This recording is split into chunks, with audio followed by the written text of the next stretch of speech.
ถือได้สร้างอัตลักษณ์กลุ่มชาติพันธุ์สู่สากล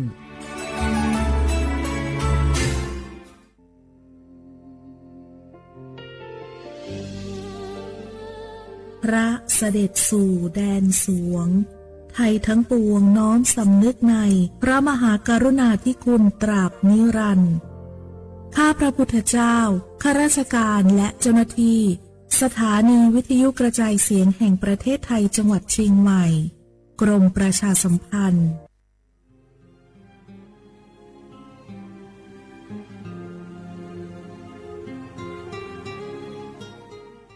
This is a moment of profound grief for the Kingdom of Thailand. We, the collective voices of Radio Thailand Chiang Mai, join the Thai nation in mourning the passing of our beloved Queen Martha, Her Majesty Queen Sirikit. Her life was a testament to the unwavering service, grace, and deep love for the Thai people. Our humble condolences and thoughts are with His Majesty the King, the royal family,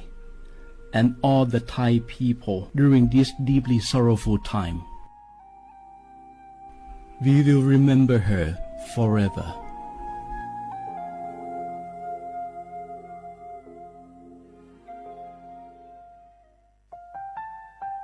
ว่านูลิซูชีถ้ามีคนแนวจามาอามุสานีมาอาคือทะเลสร้างโง่ว่านูวัดจุมาอาคือแฝมากูวัดทัวมาทะเลชิควาลิปดูถ้ามีคนแนวจามาว่านูลิซูชีจะขวาจับโวอามาคือตาโหเลเลทะเลนีมาจาจานีมาทะเลสร้างจางโง่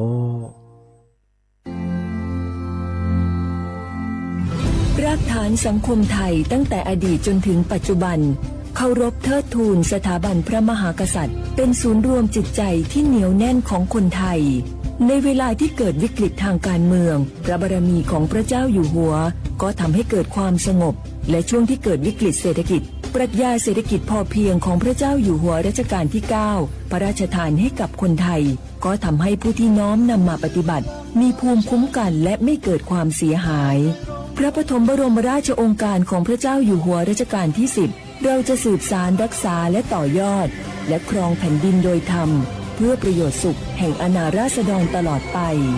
พระมหากษัตริย์ไทยทุกพระองค์ทรงห่วงใยราษฎร์เสมอสถาบันพระมหากษัตริย์ไทยศูนย์รวมใจไทยทั้งชาติ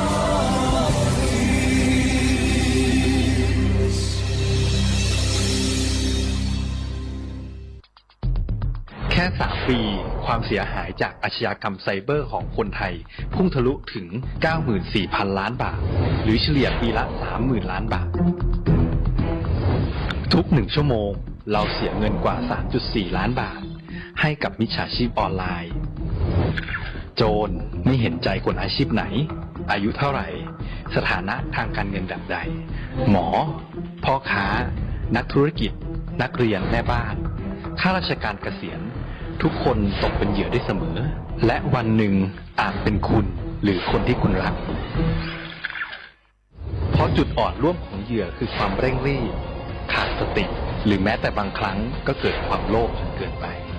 อย่าปล่อยให้การกดคลิกเดียวลิงก์เดียวทำให้โจรยิ้มกว้างวันนี้ถึงเวลาแล้วที่คนไทยทุกคนจะต้องร่วมมือกันสร้างภูมิคุ้มกันอาชญากรรมไซเบอร์ช่วยกันหยุดก่อนที่ภัยไซเบอร์จะทำให้คนที่คุณรักและตัวคุณเองกลายเป็นเหยื่อ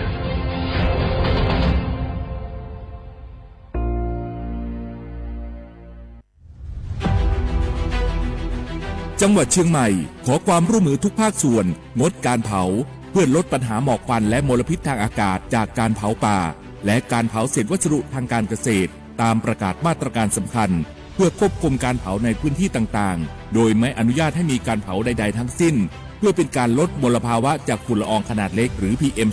2.5 ตั้งแต่วันที่ 1 มกราคมถึง 31 พฤษภาคม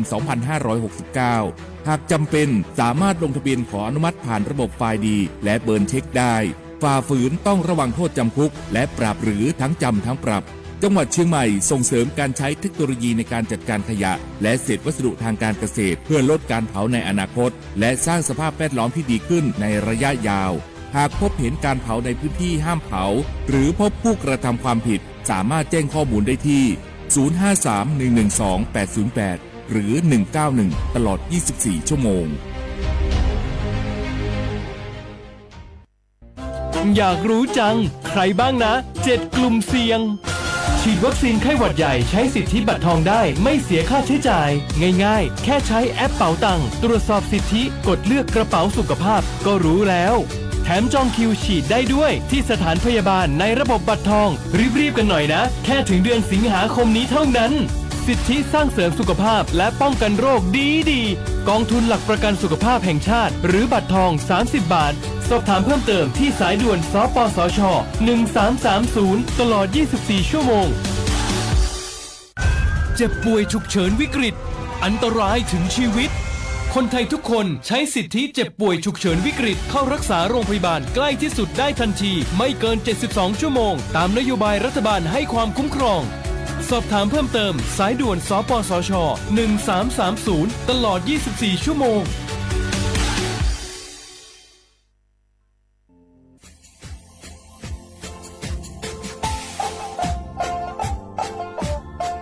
น่าถึงมาปีใหม่ซึ่งจีนชมงมันยาคณะรัฐมนตรีไงมีมติยากกว่าอยู่หัวระมองเมื่อเหือนยากุลาซื้อหาหนีซื้อกูยังไงยุคนี้ตัวอยาชดซื้อฉีกว่าอย่าไประมองเมื่อเหือแก้ไขปัญหาไงสถานะอาทิตย์เหือสัญชาติไง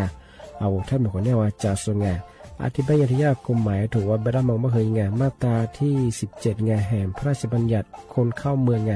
พอสองงมันอยากให้คนอยากให้หนีตัวอยากหนีจะหนีกว่าไงเท่าว่าถ้ามีคนได้ว่าดูแลโซอาทิตย์นี้คือมันจะจางงเป็นยังไงอาทิตย์นี้ว่ามีทะเบียนประวัติเธอถูกต้องอยู่ไงอาทิตย์แบบว่าสารว่ายื่นขอสถานะไงคนต่างด้าวเข้าเมืองโดยชอบด้วยกฎหมายที่ดียินหน้าบุรุษงาอาทิตย์ทยากฎหมายถือว่าไประมองเพื่อไงมาตราที่7ทวีไงแห่งพระราชบัญญัติไงสัญชาติยึดขวงงไปเฮอพศยังไง2508ไงเอาถ้ามีคนได้ว่าเฮอตาซุงโงไม่ยังไงอาทิตย์นี้เฮออาบามันก็จะเฮออามาไงเอาว่าอยู่ในทะเบียนประวัติบุคคลไงอธิบายว่าไม่มีสถานะทางทะเบียนมันจะเฮอสามารถยื่นขอสัญชาติไทยที่กรุงเทพมหานครไงยื่นที่สำนักบริหารการทะเบียนกรมการปกครองไงอธิบายเราส่วนต่างจังหวัดจะสบายว่ายื่นต่อในอำเภอตานภูมิลำเนาไงปีขวานแล้วก็จะบอกว่าอำเภอยี่ที่ยื้อชองไงยื้อเวลาโง่ไม่ยากว่าเวลาใช้กันยาขนาดที่เนี่ยขวานยี่นวันยังสิงะอันเดียบเฮนี่มีกับพวกขวานยี่ที่น่าเหี่ยโชฮายี่ซึกูยังไงยึดคนยี่ตัวเหี่ยโชซึกูกอดเสือทีนี้ยื้อชองง่าทำมาปีใหม่ซึ่งจุดเช้าว่าชาวได้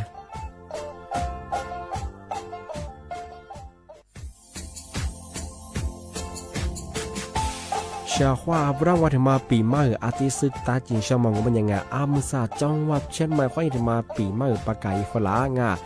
ที่5ที่นี่ของพวกค่อยยังว่า5ซาซึที่นี่สังเกตคนอยู่ตรงนี้โฉดซึกูขวาง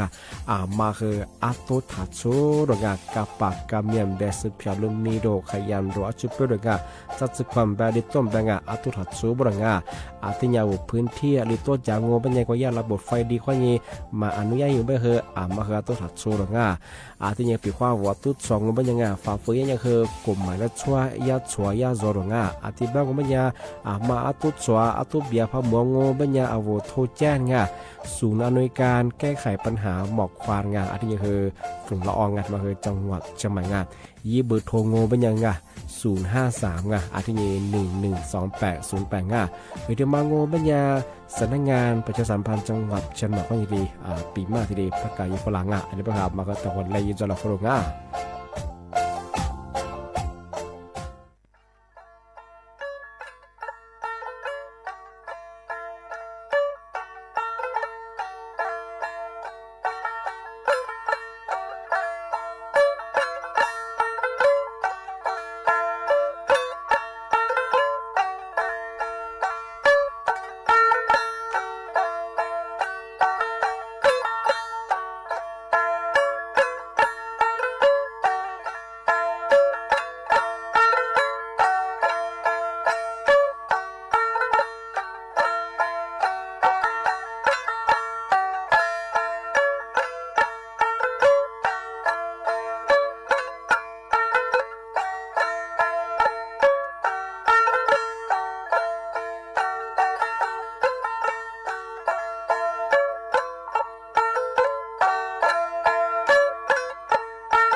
是悲。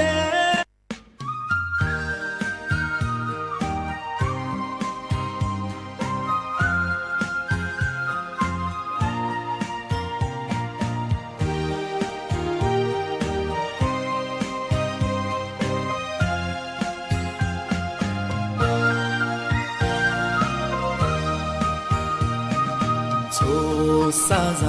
瓦提罗，尼萨西提拉从阿米，马瑟不怕皮go，吃扎瓦扎马就是你，哦米玛哈瓦提罗，你的父是我的马佐尼，尼萨西。咱来苦嘛闹，出走苏里来苦掉我，不是白马呀你花我，不是白马呀你杀死我，你的不是我的马抓你，你杀死你不怕皮哥。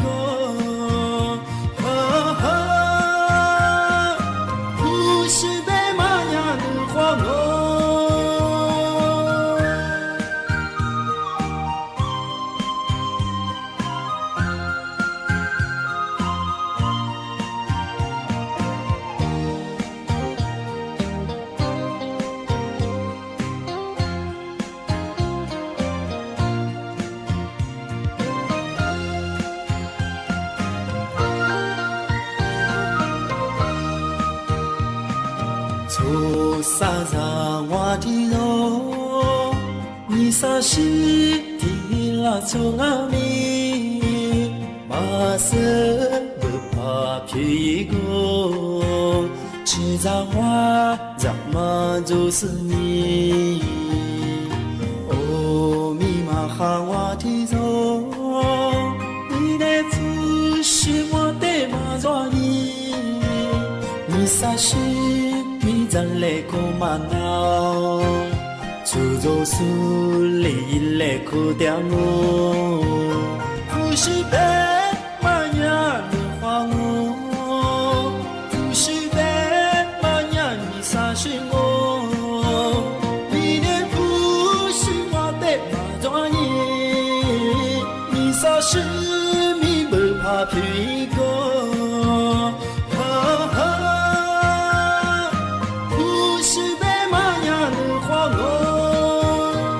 是白马呀你花我，不是白马呀你杀死我，你的不是我的马抓你，你杀死你不怕皮go，不是白马呀你花我。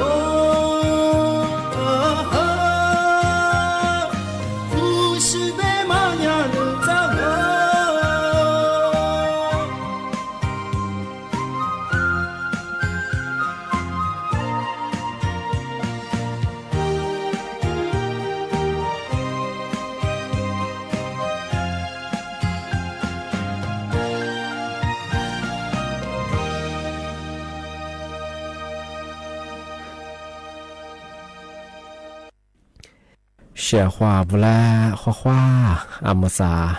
阿我李松我都知的话被了我啊，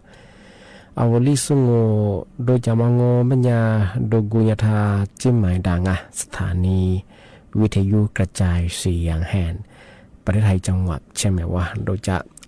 ถ้าว่าวิทยุว่ามือจะมางบัญญายี่ระบบญา AMยิ่งครึ่งความถี่งบัญญาที่ตัวลี่ยาสีชื่อโฉเฮกว่าโจเนี่ยเฮตัวหลังอ่ะนั่นแล้วบัญญาเฮโฉโมขวานีจีโมติขวาตัวที่โมร้อยเนี่ย你莫花你沙漠啊，那天你花你那日子，这里都讲啊，第一套我啊 ，Facebook 一屏我不和สวทจุเยียเชียงใหม่ยา AM 1476กิโลเฮิรตซ์เนี่ยFacebook เฮติตุยน่าง่า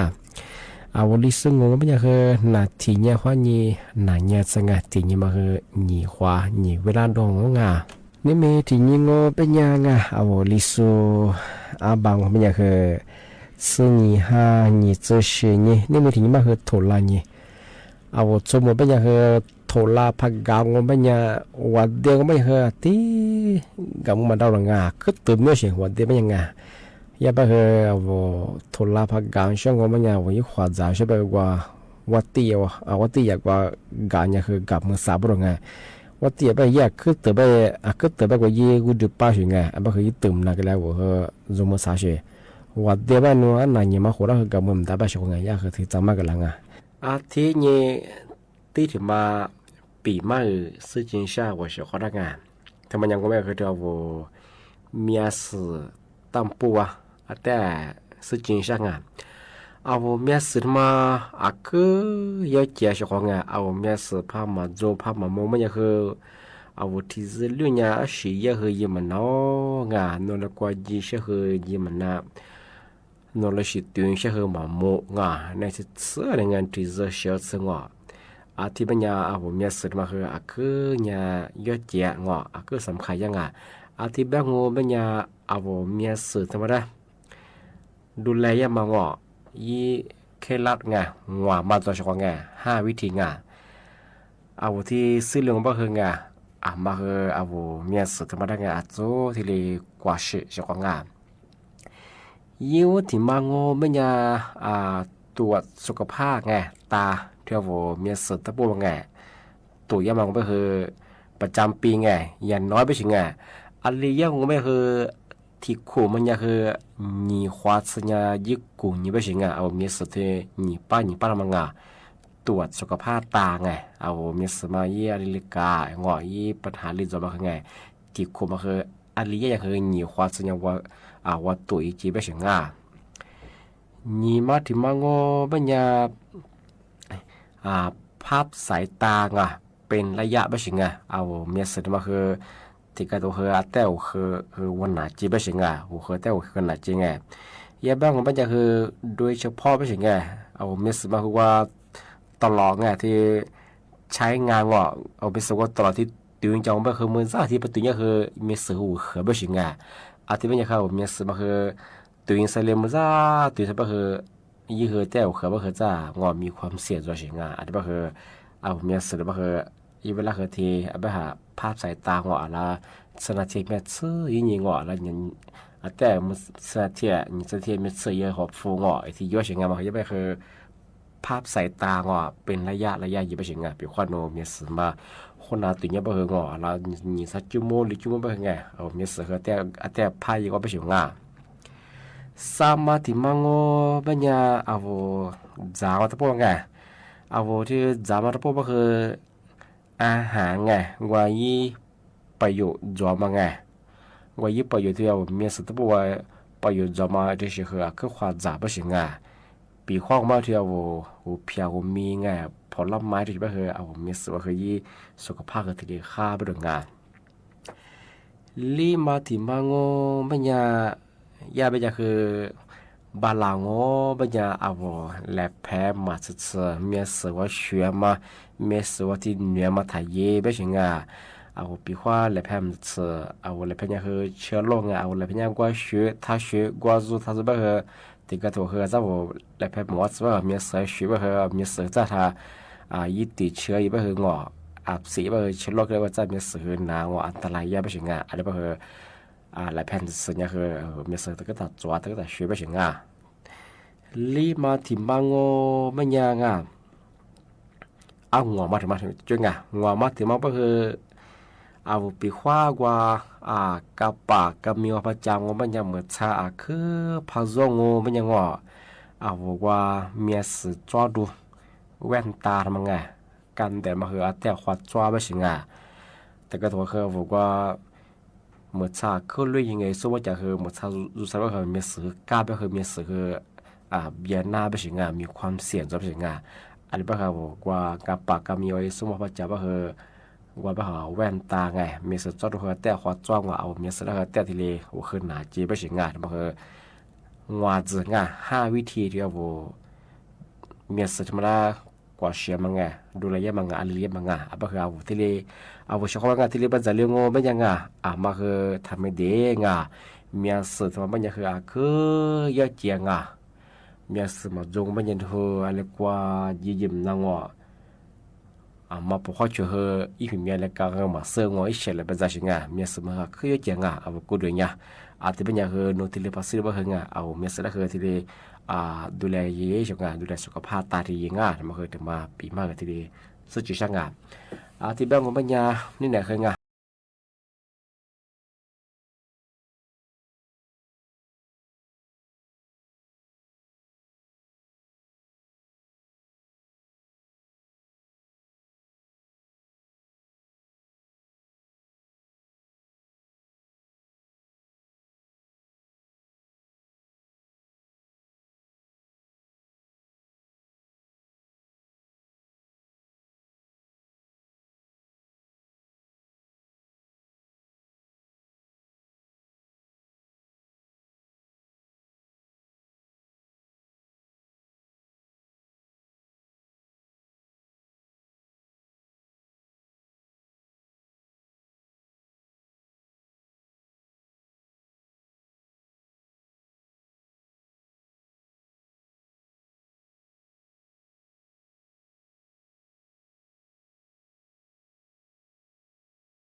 방아로 마야리 수자레모 리스니도 대토아모 리스니도 지토아모 마야리 수시 마야리 수자나로 마야리 수자나로 마야리 수자레모 리스니도 대토아모 리스니도 지토아모 마야리 수시 지치 수시 나로 Listo dali mi miedo, listo shitele mi mano, washi, wawa, watanye. Gugu gumbantani, awi romi washino, washi, wawa, listo shi.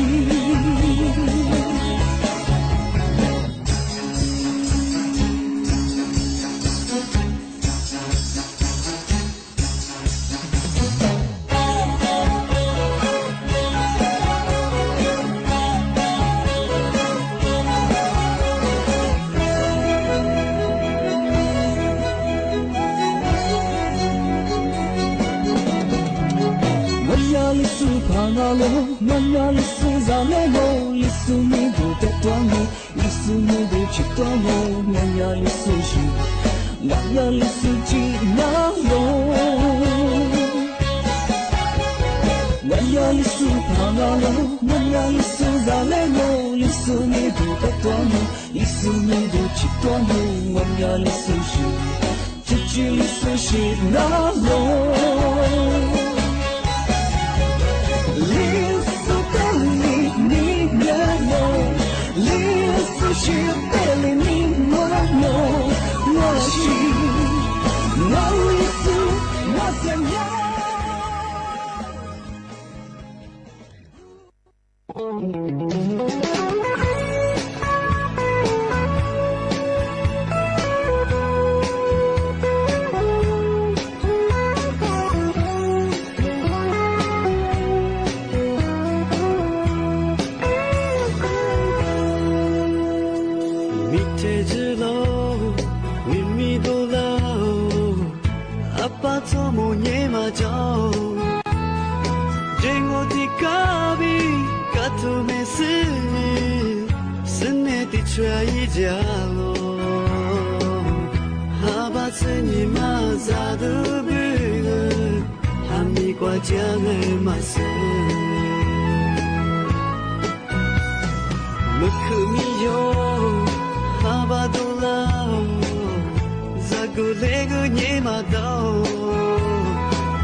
地址挂起，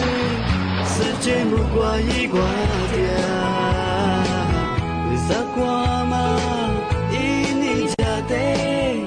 有家的嘛我。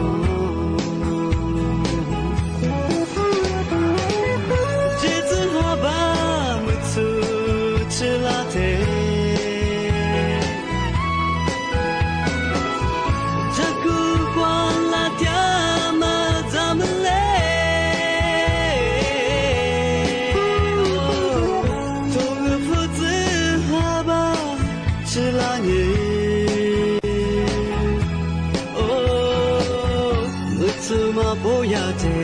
头个弗拉巴耶，你不都加点来嘛是？不错嘛不要的，头个弗拉巴耶，你不都加点嘛我。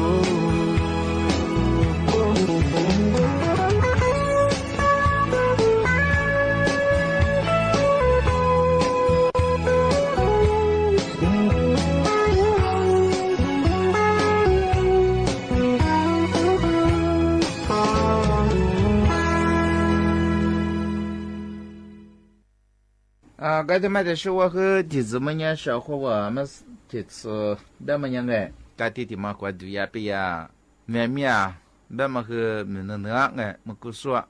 么个人家说呀，那个那么个中哎，么个说痛苦个嘛，啊小白伢里前面话都比较话，啊我按做错啊，该弟弟下面伢呗，啊是个没熊哎，啊多伢的去嘛那，啊小嘛别哎，啊都别在哈是的子，要不伢都别呗。啊，痛苦的嘛个，伊嘛还嘛投资业我们呀，嘛投把人家呗喏，么过年啊哒，啊我们的嘛来打巴当啊，啊喏打巴来巴当我们也小伙啊，我拉出想下的呀，我讲要就想下比我拿票，没来票，哎，你的外面是个别平安啊，啊痛苦的嘛，要么也小伙我，就嘛那个嘛爱查和长啊，我们的嘛不查。都啊的讲哎，都最近小伙吧，多的嘛，我们家啊，多他出他光哎，他出票个2600块，嘛出当买他出，啊外面个的我床么块几么块，我们家没条块对么块，我们家块对么们家这个哈，这块对是我旁边我们家小伙那个的别个哎，我说查嘛我们家啊我们也嘛管么家哈哎，我块对嘛这个我们家小伙那的别个小伙我。啊，你他出门哎，第二年啊，你这次啊，我出门啊，那你至少次历次过他我不哎啊，我阿米呀，这条我们呀，阿米穿个第二个边我快对个边啊，原木学生的我们吃快对大嘛，我们呀一起了我们呀一杯费，我们吃那快对啊，我是都我们呀，是因为自己嘛好我做年啊适合啊，我你他。对人哎，你他女样呗，是都和米里的款呗哎，啊是个行啊，俺们上妈妈学，俺们上我们家啊是都和么哈一杯的说够我，哎的讲，啊说你的茶，啊我们上我们家那次天哎么了，第二个啊都出个货，啊这们家啊我们快对哎，这边都出个呗，一回人头边没得是吃的，马哈的出来了边啊，少数做的，一回过嘛很哎。一步一个嘛呵，也得知道嘛。对我家我一到我们家有多里到这一口空，我们家一分不到。对我们家20多么我咋？你啊可嘛喝嘛，也得是长哎。对我们家小伙我啊我一把让我们家哎，我的话对我们家这个喝哎，其实啊我一分个嘛，嘛我别个样哎。深夜啊，我这个路我都和一块住啊，我反正别么的不知别么的跟么我录音没呀，我实际和因我服装啊，深夜你这边么个呀我啊，第一波的妈妈别么不多这年，但是和啊我们他们很么差，我都没出服样哎，但我们也小伙我和啊你的出门母语大么啦，每个地方你都是样哎。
了呢。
你没有路，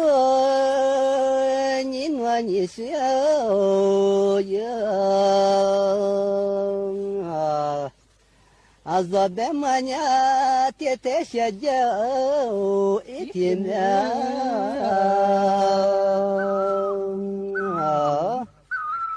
还没来。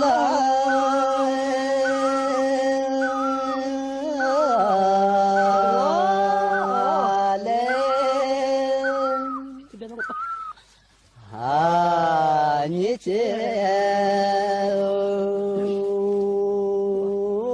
天面我老了，也是子你是天嘛那，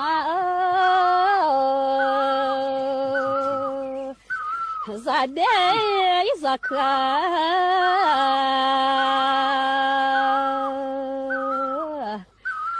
做的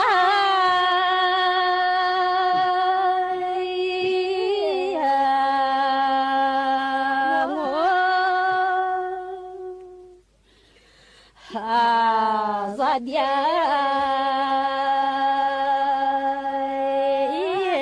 咋对的我。一天是也阿弥你小子啊，就这个天天是一就这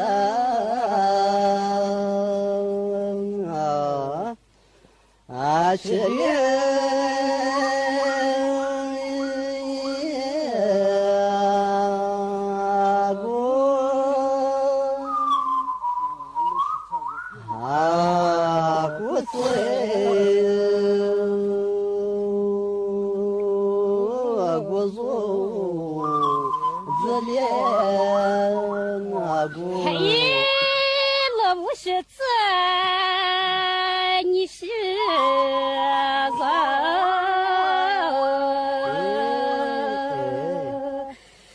你是的，你是咋一座标？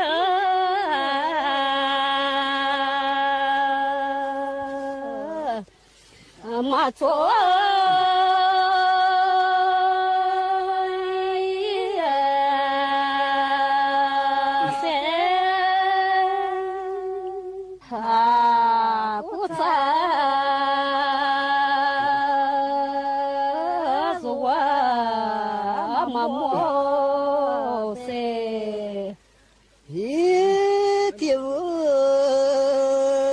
若别马达几件一小肉啊，马鞍那你是马莫一撒家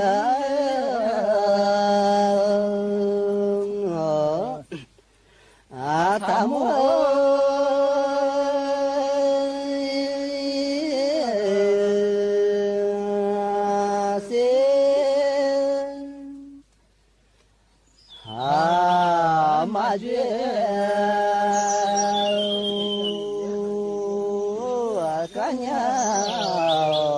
他这啊是耶，看不嘛子，你努你是啥？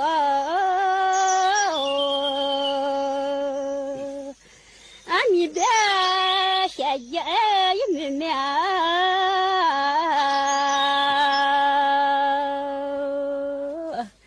你妈哩。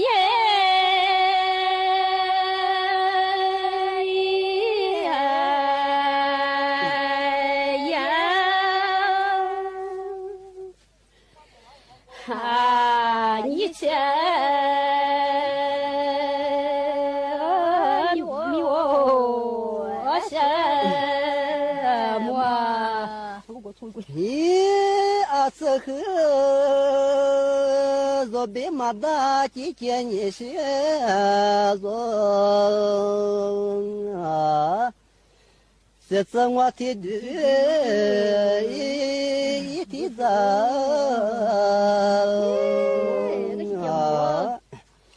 啊，这里。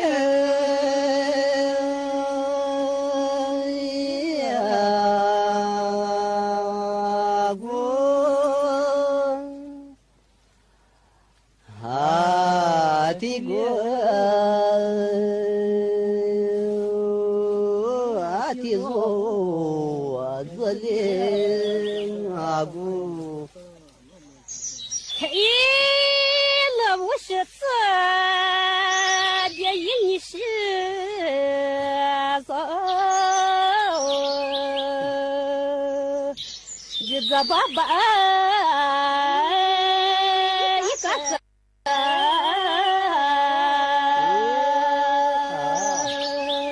那三年是多少次？我也。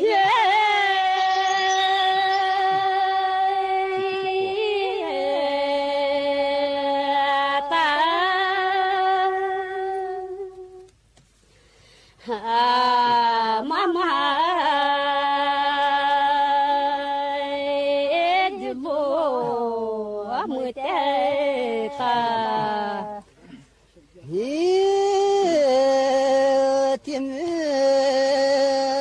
你是若啊，若别么呢？你是若做可不啊？嘛做。